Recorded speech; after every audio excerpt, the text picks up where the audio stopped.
কোনো চাঁদাবাজি বা সন্ত্রাসীর কোনো গপ্পরে পড়েছেন কেউ?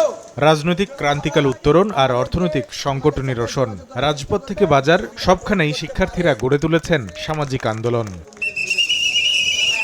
এরই অংশ হিসেবে বৃহস্পতিবার সন্ধ্যার পর একটি বেসরকারি বিশ্ববিদ্যালয়ের ছাত্রছাত্রীরা আসেন রাজধানীর কারওয়ান বাজারে। চাঁদাবাজির বিরুদ্ধে সচেতনতা বৃদ্ধিতে কাজ করেন তারা। তাদের এমন উদ্যোগে বিক্রেতারা জানান স্বস্তির কথা। চাঁদা আগে ছিল, এখন এই 2-3 ধরে চাঁদা বন্ধ হয়ে গেছে। ছাত্ররা করতেছে, আজকেও মনে করেন কয়েকবার আসছে আমাদের মাঝখানে।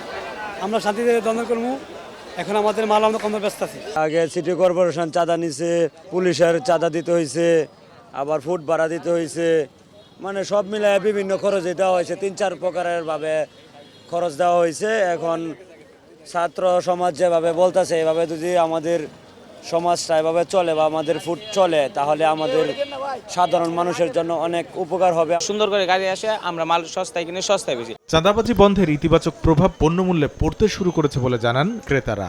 সাধুবাদ জানাই এদেরকে, এদের জন্য আমরা টিকে রয়েছি, নাহলে টিকতে পারতাম না। বাজারে আগে তো একটা সিন্ডিকেট ছিল, এই সিন্ডিকেটটা এখন নাই। এখন যেভাবে ছাত্ররা করতেছে এভাবে হলে সবার জন্য ভালো। এ সময় দাম সহনীয় রাখতে ক্রেতা বিক্রেতাদের সব ধরনের সহযোগিতা করার আশ্বাস দেন শিক্ষার্থীরা। আমরা তাদেরকে আমাদের নাম্বার, তারপর সেনাবাহিনী ভাইদের নাম্বার তাদেরকে দিয়ে সাহায্য করার জন্য চেষ্টা করছি, আর মনিটরিং করছি যে কোথাও কখনো চাঁদাবাজি হচ্ছে কিনা বা তাদের ফুড দখলের জন্য সন্ত্রাস, চাঁদাবাজি এরকম কোনো কিছু হচ্ছে কিনা সেটার জন্য মনিটরিং করা হচ্ছে। অন্তর্বর্তী সরকারও সিন্ডিকেটবিহীন বাজার কাঠামো গড়ে তুলতে বিশেষ নজর দিবে বলে প্রত্যাশা করেন সংশ্লিষ্টরা। দেশের জনগণ যেন সুস্থ সবলভাবে জীবিকা নির্বাহ করে খেতে পারে।